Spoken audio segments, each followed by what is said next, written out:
Hey everyone! So, no shout out this week because we lost someone who was incredibly important to Transformers and especially the era of Transformers I grew up in. This past week, we lost Roberto Orci. Roberto Orci was a very accomplished screenplay writer. He was the person who helped write the J.J. Abrams Star Trek movie. He wrote The Island, which is actually a pretty solid Michael Bay movie. And he was also the writer for Transformers 2007. And technically he has a writing credit for Revenge of the Fallen, though by his own admission, Revenge of the Fallen didn't have a script. Roberto Orci is incredibly important to my era of the fandom because without him, the 2007 movie wouldn't have been the way it was. He wrote that movie. And for good or for ill, I have my issues with that movie nowadays. But that's what introduced me to Transformers and made me want to be a Transformers fan. And I think he was an incredibly talented writer. I mean, his work on Star Trek really does help to show that. I think he was also someone who unfortunately had a great deal of health issues. He did pass away due to, I believe it was kidney cancer. And that was a reason as to why he has not been active in many years. However, I think there was another issue that held him back, and that was he was a member of the writers' strike of 2009, and he was one of the most vocal members of it.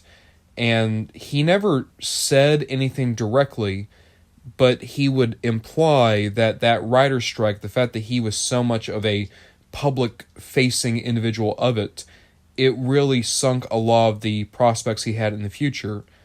And, of course, I'm always going to take the side of the union over the million-dollar corporations, big surprise. But I really hate that it seems as though this was someone who had a tremendous amount of talent, and more importantly, I think, a tremendous amount of care for the stories he wrote. And he never quite got the credit I think he deserved. I'm going to also point out that those Transformers movies, he might not have been a Transformers fan, but he was also one of the main producers on Transformers Prime, and he evidently had a pretty direct hand in forming the story of Transformers Prime. So this was someone who had tremendous storytelling ability and potential, and I think he was just another victim of 2009 and the influx of movies being shot without scripts, reality TV, everything that big studios could do to cut the legs out from underneath actors and writers at the same time. And, I think it says a lot that him and Michael Bay, despite working on 3 movies up until Revenge of the Fallen, they never worked again after that. And Michael Bay made some very childish comments about Orci and his work during Dark of the Moon. So keep that in mind. I want to pay respect because, as always, whenever we lose someone who is so important to the creation of Transformers media, I think that we need to give our due respect. However, we of course have the news to go over. And starting with sightings, we're starting to find the Studio Series 116 Bumblebee. This is the newest version of the Volkswagen Bumblebee that's been heavily remolded. Looks great. Glad that he's finally starting to get out there. A little bit of third-party news this week. So TFCon LA is going to have a version of Fans Hobbies Energon Starwing, and he's going to be in stealth colors, which looks pretty nice. And then we're also getting a new company called Galaxy Toys. They're doing not Legend Scale, but like something in between Micromaster and Legend Scale. This is their Jazz prototype. They also have a prototype for these 2 new robots that are going to transform into Roller and the Combat Deck from Optimus Prime's trailer. I really like the Combat Deck especially. That's a cool looking robot mode. But interesting to see. But the big thing to talk about, something that's going to take about 40 slides, is the official reveals because, of course, we just had New York Toy Fair. And in a massive, massive amount of news, we'll start off small. Bear Brick is doing 2 more versions of their massive Optimus Prime. They're doing both a more kind of teddy bear color one and also the BAMP. Is it BAPE or BAMP? Kind of a camo line that's very popular in Japan. We're also getting official Transformers finger puppets. I think Starscream looks good, Optimus looks good, Megatron looks a little bit off to me, so does Bumblebee. I think Bumblebee's head's just a bit too big, but these are pretty cute. we're getting re-releases of Siege Prowl and Earthrise Trail Breaker. This is kind of weird to me, because I feel like if you were going to re-release figures like this, you probably should have gone with maybe Hoist and then Earthrise Prowl, but I think this might be a case where maybe they just found a warehouse full of these things. I might pick up this Trailbreaker, because I didn't get him the first time, and then Prowl is cool, great toy, but I think a lot of people would have probably preferred the Earthrise Prowl. This is great, though. If you're interested in Cybertronian modes, they're going to be giving us Origins Bumblebee, Origins Jazz, and Origins Wheeljack, all with new paint jobs in the Dramatic Capture series. And Dramatic Capture also has been removing translucent plastic from these figures, so keep your eyes out for that. That might be a great way to get new versions of these characters. Blokees has a new special Classic Class Bumblebee. This is the EX Elite Bumblebee. He's going to have a little bit more paint on him. And alongside him, we're getting a Stealth Bumblebee and a Beast Wars cartoon color for their Classic Class Primal. Primal looks absolutely perfect. We're also getting Classic Class TF1 Megatron with more silver paint. And for their action series, they're more like kind of 10-inch scale figures. They're doing an Optimus Prime that's half Shattered Glass Optimus. That's really fascinating to me. I think maybe they should have gone with Nemesis because that would have been more dynamic, but, Shattered Glass is also a good pull. The Hot Wheels Transformers was something I was not expecting. This is a new collab, and a lot of people made the joke, but I'll make it too. It really bothers me how some of the most engaging and impressive Transformers design work I've seen in years is the Hot Wheels collab and not just normal Transformers. Also, that blue one, that's Armada Blur's silhouette. I would love to see that toy potentially remolded into Armada Blur at some point. I think it would work really well. Cyberworld! We finally have an idea as to what these toys will look like. So we're going to go through all of them and then we'll get to Generations last. But this is going to be the big figure of the line. This is the Scorponok. And 1, he's going to be massive. But 2, he comes with a lot of weapons, a lot of paint. And the thing that I think is the most interesting is you're going to have the ability to have smaller figures ride both inside the robot mode and on the Scorpion mode. Now, I do want to point this out. The Cyberworld toys seem to be going for like a mixture of Warrior Cyberverse and Rescue Bots. So they're not one-step changers, they're not necessarily gimmick figures, but they're all simpler transformations. I think that's a really good area to hit. I've been saying it for years, and I'll continue to say it. A way to help Transformers grow as a brand isn't by doing G1 again. It is by making new designs and new characters and new toys targeting new generations. Scorponok looks great. I love how there's a little bit of Energon Scorponok in here, a lot of G1, but it's also its own thing, and it's going to be great for younger kids and younger Transformers fans. And there's also some cool pulls. Check out this Grimlock. So this is the second biggest price range they have for this line. Grimlock not only looks like Beast Wars Megatron, but you'll be massive. He is literally like 3 times the height and 4 times the width of the normal figures of this range. But the smaller figures will be able to ride on the T-Rex and use Grimlock as power armor. Also, I just like this Grimlock design a lot. I think it looks really interesting. I love this Megatron. I'm pretty sure that this is a resculpt of a movie Hound. But what's cool here is even though he's a very chunky boy, like I'm talking straight up grandest chunk, the reason he's this way is because you can have Decepticons riding on his tank mode when he transforms. And what's even cooler is there's 2 Megatrons in this line. So there's this G2 Megatron, but there's also a Beast Megatron and a Beast Galvatron. These are the Armorizers. These are going to be the normal figures, but given more weapons and more paint. The first 2 figures we're getting from them are Bumblebee and Galvatron. Bumblebee's okay, but Galvatron is freaky looking. Look at him with a Soundwave visor and a handlebar mustache, transforming into like 6 shots wolf mode. I'm digging this Galvatron. It's really, really funky looking. And then this is the normal arrangement. These guys are going to be $10. We have Optimus Prime, Snarl, Bull Megatron, and then that jet is Mirage. I've never thought of Mirage as a jet. It kind of works, though. Like, look at his torso. That's Mirage's torso. You can see how that's usually where the front of his F1 racer goes. So I really enjoy a lot of these. I think Beast, like, that Bull Megatron is my favorite out of this group. But I would also be interested in picking up Mirage and Snarl, maybe. I will say, though, the two I'm the most excited for are the Skybite and the Elita 1. We've not seen much of Elita 1, but Elita 1 is getting Elita 1 privilege, which is to say, I want the Elita 1. But Skybite, look at him! Not only is he well painted, not only is he well sculpted, not only does he have his great face sculpt, but he is now a shark with wheels, which not only is a reference to RID 2001, but I want you to think about this. Skybite's shark mode can fly. So now, when he transforms, he can control the sea, he can take to the air, and he can rule the road. He has conquered all terrains. Skybite, the baddest shark around, the coolest shark in town. What can I say? I'm actually really into this Skybite. Can't wait to pick him up. It's silly to me that they gave the shark wheels. Of course they did. We peaked. This is humanity peaking right now. I know a lot of you guys are probably more interested in Generations, though. We were finally able to see Age of the Prime's Vortex, as well as the Crasher re-release. Vortex really freaked me out. So, I was talking to a friend on Discord, and I said, I can't wait to see, like, a properly painted Vortex, because I thought this was Prototype Vortex. Now, why did Ron Bondajon think this was Prototype Vortex?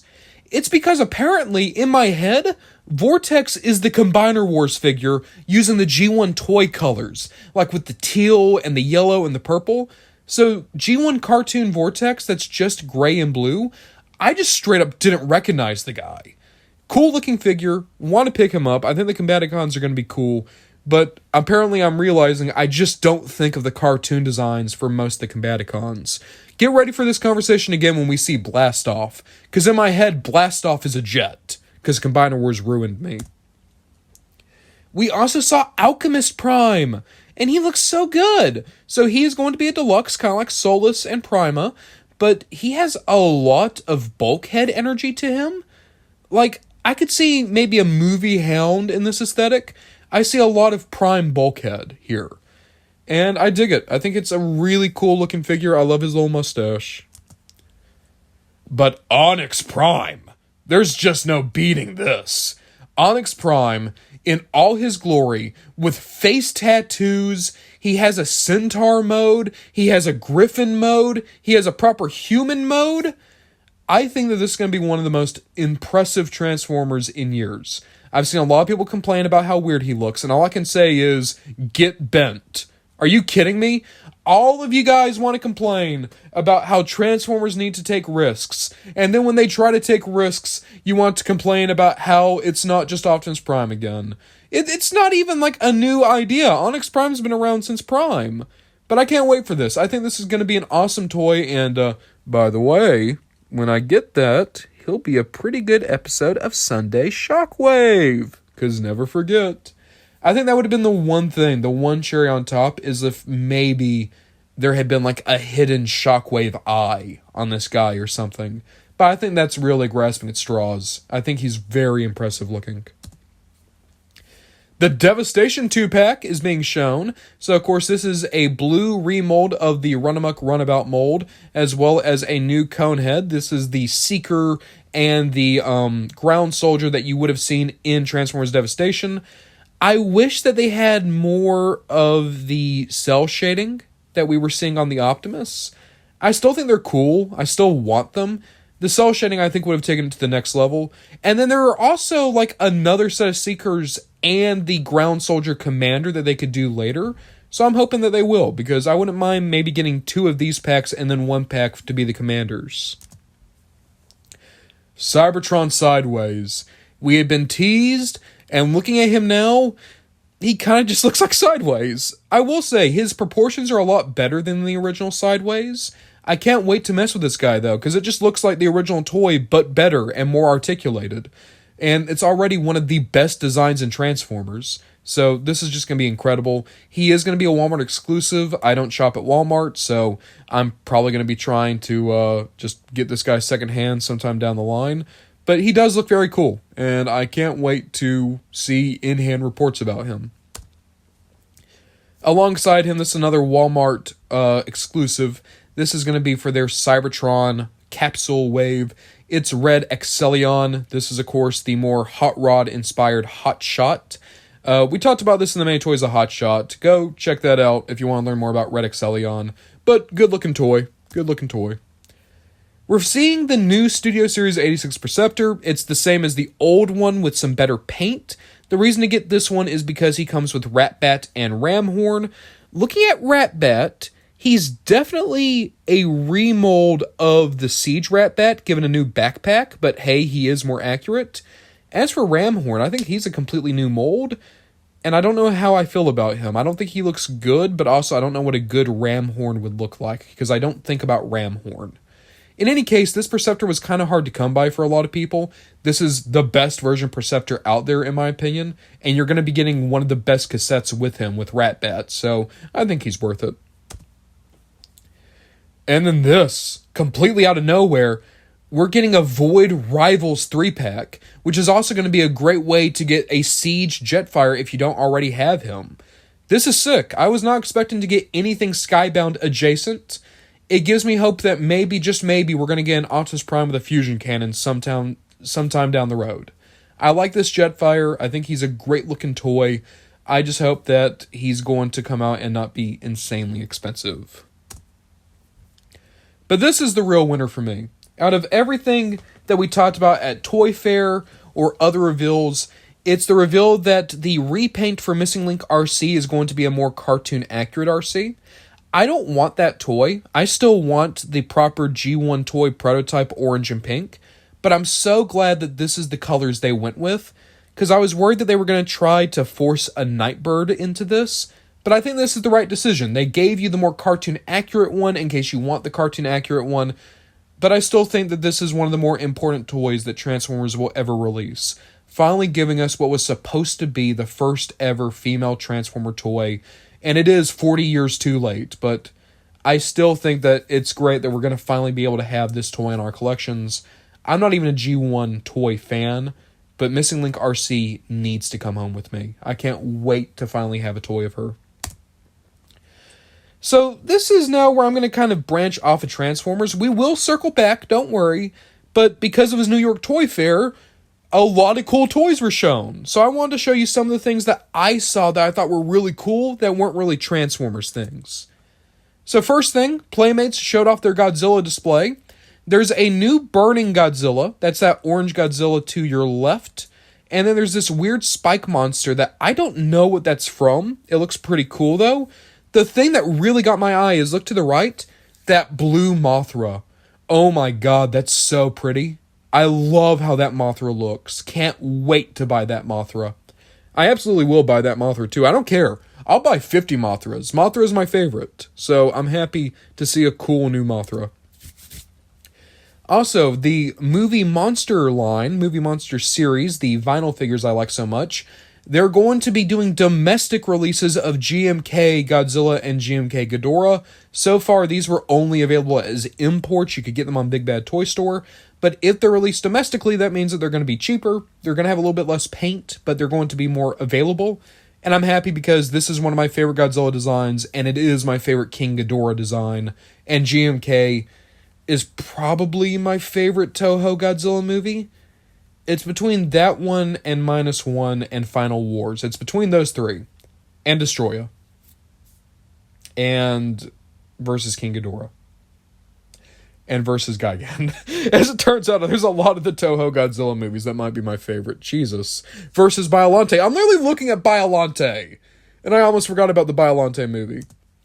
Speaking of that Biollante, there's a new Mothra coming too. This is not necessarily a GMK Mothra, which is okay. I would like a GMK Mothra down the line, though. Really, I just want a good Toho Mothra. That's what I'm missing from my collection. So I'm happy to see that that's coming out domestically. Also, Blokees, right? Blokees, this line that we love so much. They got Sesame Street. And look at how insane it's going with all these accessories, different costume pieces, switch out heads. Oh, dude, I just realized Bert's coming with a pigeon. Bert's coming with his pigeon. And of course, Oscar's coming with the trash can. Ernie's coming with the rubber ducky. You're going to have the Count. Like, you're looking at the lineup, they have basically all the heavy hitters of Sesame Street. They had the fairy, whose name I always forget, but I know she's a big deal in Sesame Street nowadays. Cookie Monster, who was my favorite as a kid. Cookie Monster is way out of scale, Jesus. Also, I just realized Oscar has legs coming off his trash can. My favorite company doing Transformers stuff today, doing Sesame Street. Yes, please. I hope that maybe one day they can do Muppets. I know that Muppets and Sesame Street are owned by different companies, but it would be nice. Even still, I'm happy that Sesame Street's getting good figures. And I can't wait to build some of these up, because if they're not too expensive, I will definitely buy them and we'll do live streams building them. Yes! I almost forgot! So, McFarlane, I guess this is pretty big news. McFarlane has lost the DC license. It's going to be going back to Mattel in 2025. And it seems like McFarlane was like, oh no, well, we better make use of another license we have. They're giving us a proper classic Mortal Kombat line. I don't feel like I ever get to talk about Mortal Kombat, but this is one of my favorite video game series of all time.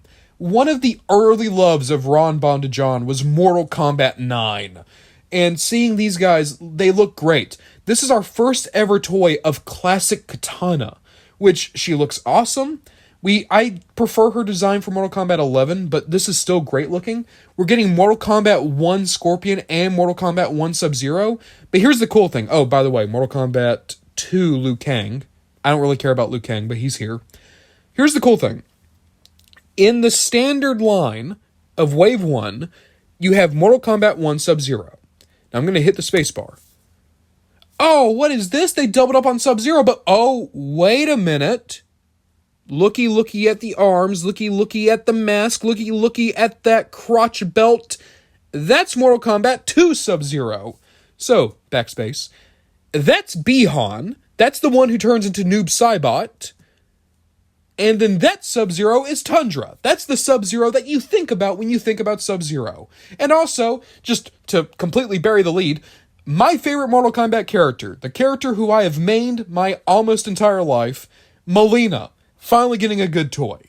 I hope that you're going to be able to use the monster eyes on the masked face and the normal eyes on the monster mouth. I don't know if you can do that or not. It's cool that you have all these switch out pieces. That's the single thing I'm most excited for from Toy Fair. More so than Transformers, more so than Godzilla, more so than Cyberworld, more so than Age of the Primes. I want a good Mileena. This is something I've wanted since I was a kid, because Mileena has always been my favorite character to play as. And don't get me wrong, I have a good Scorpion, I have options for Sub-Zero, I have options for Johnny Cage. A lot of my favorite characters from Mortal Kombat, though, don't have good figures. Mileena's one of them. So, I had to share this. I'm sorry that's so off topic, but, you know, my show, I get to talk about things when I want to. But let's get back to Transformers, because we gotta check in on the HasLab watch. We've unlocked Death Cobra, and at this rank, we are definitely going to be unlocking all of the tiers, it seems like. Again, I'm not going in on Leah Kaiser, but I'm happy for anyone who is, because, hey, it just became an even better deal, because now instead of getting 6 guys, you're getting 7. And also, we saw the prototypes of the 6 main components of Leo Kaiser, as well as the combined form. We also were able to see him scaled with not only Hound, but with Deathsaurus. And I wanted to say, is that right? Is Deathsaurus that big compared to Leo Kaiser? And I went back to watch clips from the anime, and the answer is sometimes. Apparently Deathsaurus is a lot like Bowser, in that how big he is depends on the scene. But even still, really cool, great looking prototypes. I'm not going in on it, but I'm happy for anyone who is. You know my spiel by now. But guys, that was a lot to cover. Thank you so much for watching. I do want to say again, don't take my excitement for Toy Fair as a sign that, like, we shouldn't also be talking about the person we lost this week. Roberto Orci is someone who legitimately made Transformers the thing it is today. You know, Transformers was around in the 2000s. You know, Armada, Energon, Cybertron. Animated was probably going to happen regardless. But the movie is what brought people in. And I'd wager to say that there's a good, massive chunk of our fandom that wouldn't be here if that movie was not such an important part of their childhood. I don't know what that percentage is. Maybe it's half. That seems a bit big. But maybe a quarter. You know what? I'd be willing to say that. I bet that there's a quarter of Transformers fans that became Transformers fans because they saw that movie. And I never want to take that away from the legacy of Roberto Orci. I think that he was an incredibly talented writer, taken from us far too early, and he never got his flowers in life, which is a tremendous shame. And it's heartbreaking when an artist doesn't know just how much they've impacted people. Because, let's be honest, right? This whole community, nearly over 7,000 people now, we're all big Transformers buffs. Why are we Transformers buffs? Well, a lot of it's because of that movie. But on that note, I want to thank my producers, Oscar and Jaboy, Confish, of course, my oldest producers. We also have Sinan and Incinerator. Thank you very much to both of you. And Silvershot and God Empress Music. God Empress, this is, I think, the first news video where I've been able to credit them. Thank you. God Empress Music is also the one who suggested Devastator, if I remember right. No, that was Incinerator. But there is one final producer to thank, my newest producer, Delinquent. And if anyone would like, support me on Patreon. I have all my tiers listed there. This was a very long news video, but thank you guys for watching through it. And hey, we'll see what we get up to next time.